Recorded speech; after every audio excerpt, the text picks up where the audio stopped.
E aí galera, tudo beleza? Eu sou Augusto, sou licenciado em História e sejam muito bem-vindos à Máquina da História. E com o sucesso do meu vídeo de como era ser questão da Idade Média, vocês me pediram muito para fazer um vídeo sobre a educação da Idade Média. E como a voz do povo é a voz de Deus, hoje vocês vão conhecer como era a educação na Idade Média. Deixe seu like, seu comentário e vamos lá! Primeiramente, é importante que nós entendemos que o que você aprenderia na Idade Média variaria muito, dependendo de qual era a posição social da sua família dentro da sociedade. Por exemplo, se você fosse um ferreiro e tivesse um filho, homem, esse filho homem provavelmente aprenderia a profissão do pai até o final da vida. E essa provavelmente seria a única educação que ele teria ao longo de sua vida. Assim como um camponês, que provavelmente aprenderia a ser um camponês por toda a sua vida. Então, o ensino mais acadêmico ele era mais reservado para famílias do clero e da nobreza.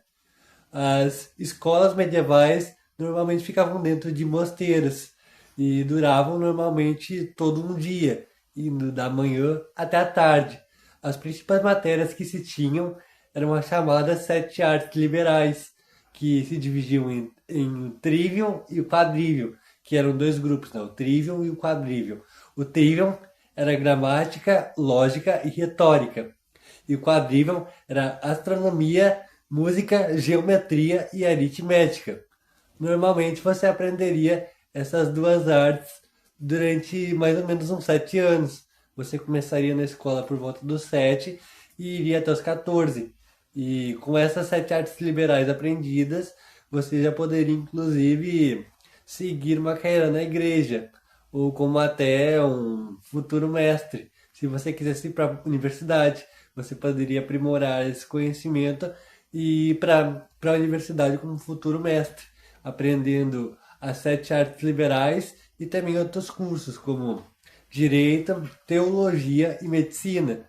Mas é importante entender também que ir para a universidade é muito caro, era muito caro, já que você precisava pagar uma matrícula que era baseada em ouro, claro, além de ter que pagar comida e aposentos, e também pagar coisas como alimentação, e também era esperado que você desse uma pequena doação para a caixinha de doações da faculdade, já que era assim que os professores, os mestres, recebiam seu salário, já que no começo mesmo das universidades, como a de Bolonha, em 1088, e a de Oxford, em 1096, elas eram basicamente pequenos aposentos, pequenos quartos, que não eram muito maiores do que um quarto normal, que se dorme, assim, era um aposento bem pequeno e muito simples, né? E apenas conforme os séculos foram passando e as universidades foram ganhando certo prestígio, é que veio a ideia de universidade como a gente conhece, com prédios grandes, bem elaborados, cheios de cursos diferentes e vários departamentos, né? E o que normalmente um estudante, desde a escola até a universidade, precisaria usar?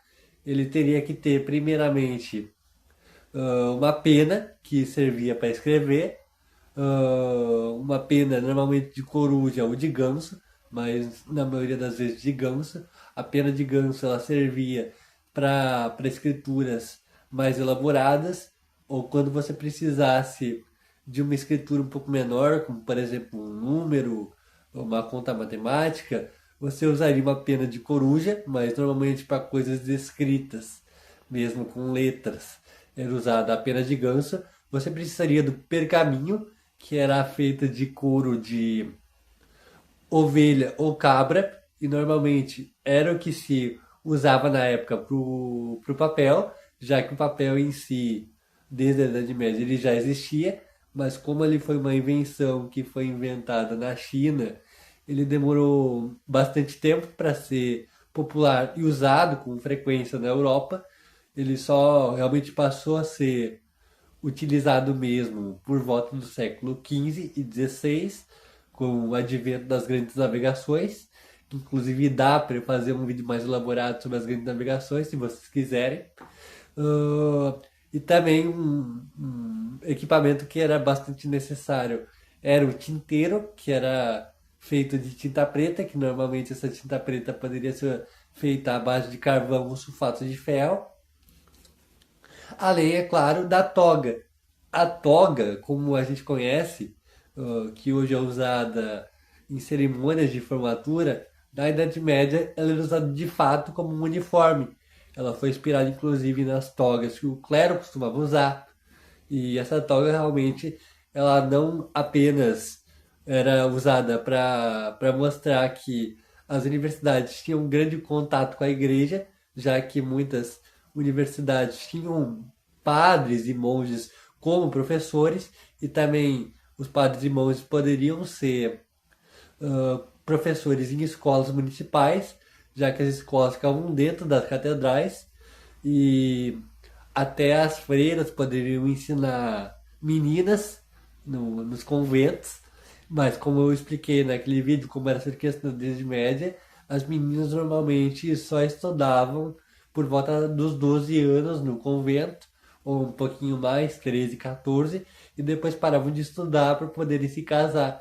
Então a vida universitária realmente ela era apenas reservada para os meninos. Mas voltando à questão da toga, né? Que a toga, ela não só servia para identificar que as universidades eram ligadas à igreja, como também era usada para identificar que você era universitário, já que toga era roupa de nobre. Então, os universitários costumavam usar como uniforme. Mas conforme as universidades foram se tornando mais seculares e menos ligadas à igreja, o uso da toga passou a ser muito mais como uma forma de representar a autoridade e, e o novo caminho na festa de formatura do que de fato um uniforme. Tanto que até hoje a gente usa, só que a gente só usa na cerimônia de formatura, né? E outra coisa que com certeza você precisaria ter era o cálamo. O cálamo era uma espécie de varinha com ponta afiada que você normalmente utilizaria para fazer as inscrições, né? Além de um caderno feito de cera, porque apesar de existir já o pergaminho que poderia ser usado como papel, o livro de cera normalmente era uma opção mais barata, já que mesmo o pergaminho na época era caro, então era necessário que tivesse uma opção mais barata que pudesse ser fabricada mais facilmente. Então era basicamente uma tábua de madeira que era colocado páginas feitas de cera. E o cálamo, como tinha uma ponta afiada, ele servia para fincar na cera e assim se fazia as letras. E assim se poderia fazer anotações mais rápidas, que o pergaminho precisava usar muito pergaminho para escrever pouca coisa, então gastava muito e só era usado realmente para anotações mais importantes e muito necessárias.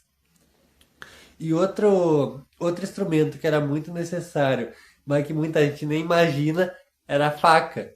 Sim, você precisaria de uma faca, tanto para fazer as suas refeições, já que na época as pessoas não usavam garfo ou colher, elas tinham apenas a faca, onde elas poderiam basicamente fincar um pedaço de carne, por exemplo, e poderiam comer na mão. Eles cortavam a carne com a faca e comiam na mão. Ah, e tanto até para apontar o cálamo, porque não existia apontador, então precisava-se de uma faca para apontar o cálamo. E além, é claro, de até mesmo se defender em questão de brigas, já que as aulas eram feitas em latim, que era a língua oficial da Igreja Católica, muitos estudantes não falavam a língua local que se falava nas regiões onde eles iam para ir para as universidades. Por exemplo, era super normal que em Oxford existissem pessoas, sei lá, da região da Alemanha ou até da Itália. Em Bolonha era super normal ter pessoas da França ou da Espanha, ou até de Portugal, estudando lá. Então, a única língua que realmente os estudantes sabiam de fato era o latim e essa língua local. Mas como a língua da própria cidade universitária, a maioria dos estudantes não sabia, isso poderia causar muitas vezes brigas, confusões, ou até muitas pessoas da cidade poderiam até tentar roubar esses estudantes, já que eles eram pessoas que vinham de famílias nobres, então para poder ir para universidades eles iam sozinhos e normalmente quando você terminava a escola por volta dos 14, você já poderia entrar na universidade se assim quisesse, né? Muitos nem optavam para ir para a universidade. Normalmente eles paravam por ali porque os estudos das artes liberais já era uma coisa boa para adquirir um emprego, especialmente na igreja. Mas normalmente, se você queria se tornar um sacerdote de maior posto, você tinha que estudar direito canônico.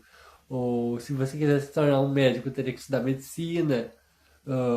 Porque os primeiros cursos foram o direito, a medicina, as 7 artes liberais, que na faculdade eram estudadas de forma mais aprofundada, além da teologia, que era a principal ciência da época, né? Tanto que era chamada de rainha das ciências.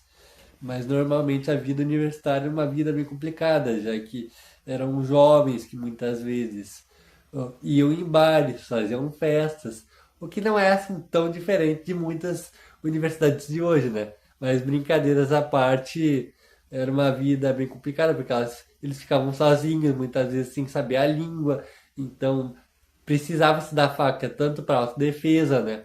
Assim como nunca se sabia exatamente quanto tempo a pessoa ficaria na universidade, já que as primeiras faculdades, nos primeiros anos, nos anos 1000, nos anos 1100, 1200, não tinham cerimônia de formatura como a gente tem hoje. Elas não tinham.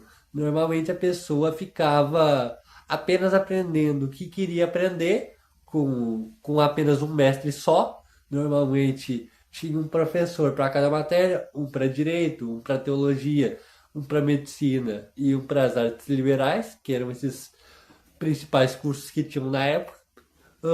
E normalmente a pessoa ficava com um mestre só e ela aprendia até onde queria ou até onde o mestre dissesse: Olha, eu já te ensinei tudo o que eu sei, então agora pode voltar para casa e pode exercer. Essa era basicamente a, a formação que se tinha, né? Tanto que o diploma, a comprovação de que tu teria que ter um papel que comprovasse só veio muito depois, né? Assim como realmente não tinha diploma, não tinha cerimônia de formatura e não tinha limite para o aluno poder ficar na universidade. Ele poderia ficar de 1 a 2 anos ou até de 4 a 5 ou 6, quanto tempo ele achasse necessário para aprender o que queria. Normalmente os alunos ficavam de 4 a 5 anos, mas não era uma regra, não tinha um tempo padrão como tem hoje. Cada curso hoje em dia tem um tempo padrão de poder ficar, né? Claro que tu pode rodar, mas se tu rodar, tu tem que fazer tudo de novo. Normalmente, todo curso hoje em dia tem um tempo padronizado. Então, se vocês gostaram desse vídeo, desse seu like, seu comentário, eu agradeço muito pelo sucesso que meu canal vem tendo. Estamos com 98 inscritos, em breve chegaremos aos 100 e até mais.